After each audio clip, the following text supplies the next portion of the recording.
Hi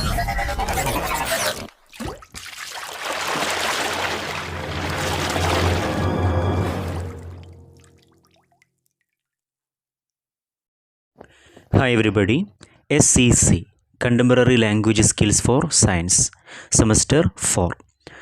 So in this paper today we are going to discuss the chapter Worldwide Effort Says Together Science Can, Scientific American Podcast. So when we come to this chapter, it's clear that this is an American podcast. ഇതൊരു American പോഡ്കാസ്റ്റാണ്. വളരെ ചെറിയ ഒരു ചാപ്റ്ററാണ്, ഒരു American പോഡ്കാസ്റ്റാണ്. അപ്പോൾ എന്താണ് ഈ podcast എന്ന് പറഞ്ഞിട്ടുണ്ടെങ്കിൽ, അതായത് ശാസ്ത്രവുമായി ബന്ധപ്പെട്ട വിഷയങ്ങൾ ഓഡിയോ രൂപത്തിൽ അവതരിപ്പിക്കുന്ന ഒരു പരിപാടിയാണ് ഈ പറയുന്ന പോഡ്കാസ്റ്റ് എന്ന് പറയുന്നത്. സോ ഓഡിയോ രൂപത്തിൽ ഈ ശാസ്ത്രവുമായി ബന്ധപ്പെട്ട സയൻസുമായി ബന്ധപ്പെട്ട കാര്യങ്ങൾ വിശദീകരിച്ച് തരുന്നു. അപ്പോൾ അതിനെയാണ് ഈ പോഡ്കാസ്റ്റ് എന്നുകൊണ്ട് ഉദ്ദേശിക്കുന്നത്. സോ ഈ ഒരു ചാപ്റ്റർ ഒരു പോഡ്കാസ്റ്റാണ്. അതിൻ്റെ ചെറിയൊരു ഭാഗമാണ്, ചെറിയൊരു കുഞ്ഞു ഭാഗം, ഒരു 60 സെക്കൻഡ് ദൈർഘ്യമുള്ളൊരു കുഞ്ഞു ഭാഗമാണ് നമുക്ക് പഠിക്കാനുള്ളത്. അപ്പോൾ ഈ ചാപ്റ്ററിലേക്ക് നേരെ വരുന്ന സമയത്ത് നോക്കാം. About scientific podcast. Scientific podcast explain science in simple words. Science, അതായത് ശാസ്ത്രം, വളരെ ലളിതമായ ഭാഷയിൽ സിമ്പിളായ രീതിയിൽ അവതരിപ്പിക്കുന്ന വിശദീകരിക്കുന്ന ഒരു പരിപാടി. അതാണ് ഈ പോഡ്കാസ്റ്റ് എന്നുകൊണ്ട് ഉദ്ദേശിക്കുന്നത്, സയൻറ്റിഫിക് പോഡ്കാസ്റ്റ് എന്നുകൊണ്ട് ഉദ്ദേശിക്കുന്നത്. They make difficult topics easy. So വളരെ ഡിഫിക്കൽട്ടായിട്ടുള്ള പല കാര്യങ്ങളും, കോംപ്ലക്സ് ആയിട്ടുള്ള പല കാര്യങ്ങളെയും വളരെ ലളിതമായിട്ട് അവതരിപ്പിക്കുന്നു എന്നുള്ളതാണ് ഈ പോഡ്കാസ്റ്റിൻ്റെ ഒരു പ്രത്യേകത. ദേ help people learn new things. ഇപ്പോൾ സയൻസ് എന്നുള്ള വേൾഡുമായി ബന്ധപ്പെട്ട പുതിയ പുതിയ കണ്ടുപിടുത്തങ്ങൾ, പുതിയ പുതിയ കാര്യങ്ങൾ, ഇതൊക്കെ എല്ലാവരിലേക്കും എത്തിക്കുക എന്നുള്ളൊരു ഉദ്ദേശമാണ് ഇതിനുള്ളത്.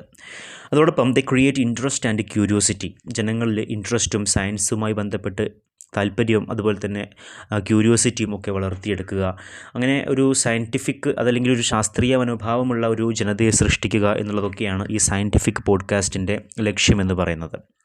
ഇനി ഈ ഒരു ചാപ്റ്ററിലേക്ക് വരുന്ന സമയത്ത് the chapter talks about scientific Americans 60 seconds science podcast.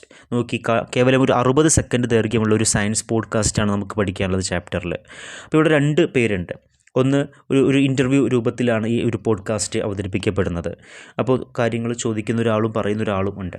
Presenter, ഈ പരിപാടി അവതരിപ്പിക്കുന്ന ആൾ, ദ പ്രസൻറ്റർ ഈസ് സ്റ്റീവ് മിഴ്സ്കി. അപ്പോൾ സ്റ്റീവ് മിഴ്സ്കിയാണ് ഇതിൻ്റെ ഒരു പ്രസൻറ്റർ എന്ന് പറയുന്നത്. അപ്പോൾ ഇനി ആരാണ് ഈ സ്റ്റീവ് മിഴ്സ്കി എന്ന് പറയുന്നത്? സോ അദ്ദേഹം ഈ പറയുന്ന പരിപാടി പ്രസൻറ്റ് ചെയ്യുന്ന ആൾ എന്നതിന് പുറമെ അദ്ദേഹം ഒരു അമേരിക്കൻ ജേർണലിസ്റ്റാണ്. സോ അദ്ദേഹമാണ് പ്രസൻറ്റർ ഈ പരിപാടിയുടെ. ദെൻ രണ്ടാമത്തെ വ്യക്തി എന്ന് പറയുന്നത് Jeremy Ferrar, director of welcome trust is interviewed. അപ്പോൾ അദ്ദേഹത്തിനെയാണ് ഇൻ്റർവ്യൂ ചെയ്യുന്നത്, ജെർമി ഫെറാർ.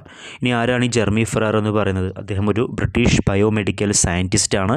അതുപോലെ തന്നെ ഇപ്പോൾ ഈ പറയുന്ന വെൽക്കം ട്രസ്റ്റ്, അതിൻ്റെ ഒരു ഫോമർ ഡയറക്ടർ കൂടിയായിരുന്നു അദ്ദേഹം. അപ്പോൾ എന്താണ് ഈ വെൽക്കം ട്രസ്റ്റ് എന്നുള്ളതുകൊണ്ട് ഉദ്ദേശിക്കുന്നത്? അതായത് അതൊരു ചാരിറ്റബിൾ ഫൗണ്ടേഷനാണ്. A charitable foundation focused on health and research in London. അപ്പോൾ ഹെൽത്ത് ആൻഡ് റിസർച്ച് അതിൽ ഫോക്കസ് ചെയ്തിട്ടുള്ള ഒരു ചാരിറ്റബിൾ ട്രസ്റ്റ് ലണ്ടനിലുള്ള, അതാണ് ഈ വെൽക്കം ട്രസ്റ്റ് എന്ന് പറയുന്നത്. അപ്പോൾ അതിൻ്റെ ഡയറക്ടറാണ്. അപ്പോൾ അദ്ദേഹവുമായി നടത്തുന്ന ഒരു ഇൻ്റർവ്യൂ, അതിൻ്റെ ഒരു ചെറിയൊരു ശകലം, ഒരു 60 സെക്കൻഡ് ദൈർഘ്യമുള്ളൊരു പോഡ്കാസ്റ്റ്, അതാണ് നമുക്ക് പഠിക്കാനുള്ളത്. The interview took place at the World Economic Forum in Davos. ഈ ഇൻ്റർവ്യൂ എവിടെ വെച്ചിട്ടാണ് എടുത്തത് എന്നുള്ളതാണ് പറയുന്നത്. The World Economic Forum in Davos. അപ്പോൾ ഡേവസ് എന്ന് പറയുന്നത് സ്വിറ്റ്സർലൻഡിലുള്ള ഒരു സ്ഥലമാണ്, ഒരു സിറ്റിയാണ്.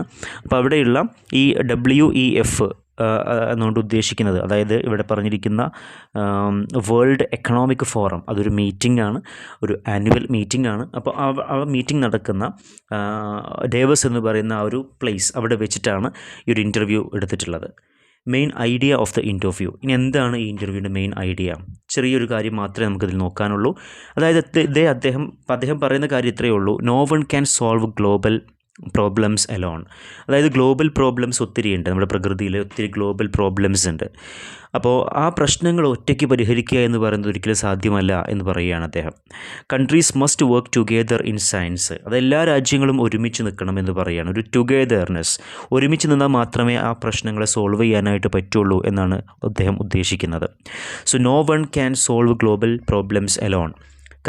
Countries must work together in science. അപ്പോൾ സയൻസിൻ്റെ ആസ്പെക്റ്റോട് കൂടിയിട്ട് ഒരുമിച്ച് നിന്നാൽ മാത്രമേ നമുക്ക് ഗ്ലോബൽ പ്രോബ്ലംസിനെ നേരിടാൻ പറ്റുള്ളൂ. ഒറ്റക്കെട്ടായിട്ട് നിൽക്കണം എന്നൊരു കാര്യം അദ്ദേഹം പറയുകയാണ്. Farrar started a campaign called together science can. അപ്പോൾ അങ്ങനെ അദ്ദേഹം തുടങ്ങിയ ഒരു ക്യാമ്പയിൻ, ആ ക്യാമ്പയിനാണ് ടുഗെദർ സയൻസ് ക്യാൻ. ഒരുമിച്ച് നിൽക്കുക, സയൻസ് കൊണ്ട് ഒരുമിച്ച് നിൽക്കുക, അങ്ങനെയാണെങ്കിൽ നമുക്ക് കഴിയും. അതായത് പല പ്രശ്നങ്ങളും സോൾവ് ചെയ്യാനായിട്ട്, especially these kind of global problems, അത് സോൾവ് ചെയ്യാനായിട്ട്, സോർട്ട് ഔട്ട് ചെയ്യാനായിട്ട് സാധിക്കും. അപ്പോൾ ടുഗെദർ സയൻസ് ക്യാൻ എന്ന് പറയുന്ന ഒരു ക്യാമ്പയിന് തുടക്കം കുറിച്ച ഒരു വ്യക്തി കൂടിയാണ് ഫറാർ. അപ്പോൾ ഇതിലൂടെ അദ്ദേഹം അതിനെക്കുറിച്ചും പറയുന്നുണ്ട്. And the aim is to bring people together to solve problems. അതെന്തിനാണെന്ന് വെച്ചാൽ ഈ ഒരു ക്യാമ്പയിൻ്റെ ഒരു എയിം എന്ന് പറയുന്നത് ടു ബ്രിങ് പീപ്പിൾ ടുഗെദർ, ആൾക്കാരെല്ലാവരെയും ഒരുമിച്ച് ചേർക്കാൻ വേണ്ടിയിട്ടാണ്. എന്തിന്? ടു സോൾവ് പ്രോബ്ലംസ്, നേരത്തെ പറഞ്ഞ global issues, global problems sort out ചെയ്യാൻ. Then what is the overall message of this chapter? Science communication is very important today. അതായത് ഇന്നത്തെ കാലത്ത് സയൻസ് അതിൻ്റെ കമ്മ്യൂണിക്കേഷൻ എന്ന് പറയുന്നത് അതെല്ലാവരിലേക്കും എത്തുക, എല്ലാവരിലേക്കും എത്തപ്പെടുക എന്ന് പറയുന്ന സംഭവം വളരെ ഇമ്പോർട്ടൻ്റ് ആണ്.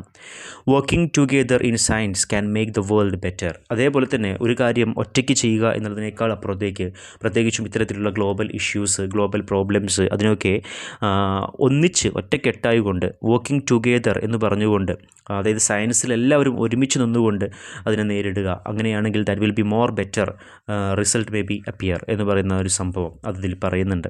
അതോടൊപ്പം തന്നെ podcast help share scientific knowledge വിത്ത് എവ്രി വൺ. അതായത് ഈ പോഡ്കാസ്റ്റിൻ്റെ ഒരു ബെനിഫിറ്റ്, അല്ലെങ്കിൽ എന്തിനാണ് പോഡ്കാസ്റ്റ് എന്ന് പറയുന്നൊരു സംഭവവും ഈ ചാപ്റ്ററിൽ ഒരു ഓവറോൾ മെസ്സേജായിട്ട് ഓർത്ത് വയ്ക്കുക. അതായത് പോഡ്കാസ്റ്റ് എന്ന് പറയുന്നത് the help share scientific knowledge. അപ്പോൾ സയൻറ്റിഫിക് നോളേജ് എല്ലാവരിലേക്കും എത്താൻ, ഷെയർ ചെയ്യപ്പെടാൻ ഈ ഒരു പോഡ്കാസ്റ്റ് ഉപകാരപ്പെടുന്നു. സോ ഇത്രയേ ഉള്ളൂ ഇതിനെക്കുറിച്ച് പറയാൻ. വളരെ ചെറിയ, ഞാൻ നേരത്തെ പറഞ്ഞതുപോലെ 60 സെക്കൻഡ് മാത്രം ദൈർഘ്യമുള്ള ഒരു കുഞ്ഞ് ഒരു ഇൻ്റർവ്യൂയുടെ ശകലം, അതുമാത്രമേ നമുക്ക് പഠിക്കാനുള്ളൂ. അപ്പോൾ അതിൽ പറയുന്ന പോയിൻറ്റ്സാണ് ഇപ്പോൾ നമ്മൾ ഡിസ്കസ് ചെയ്തിട്ടുള്ളത്. So students, hope you understood. Anyway bye all, thank U.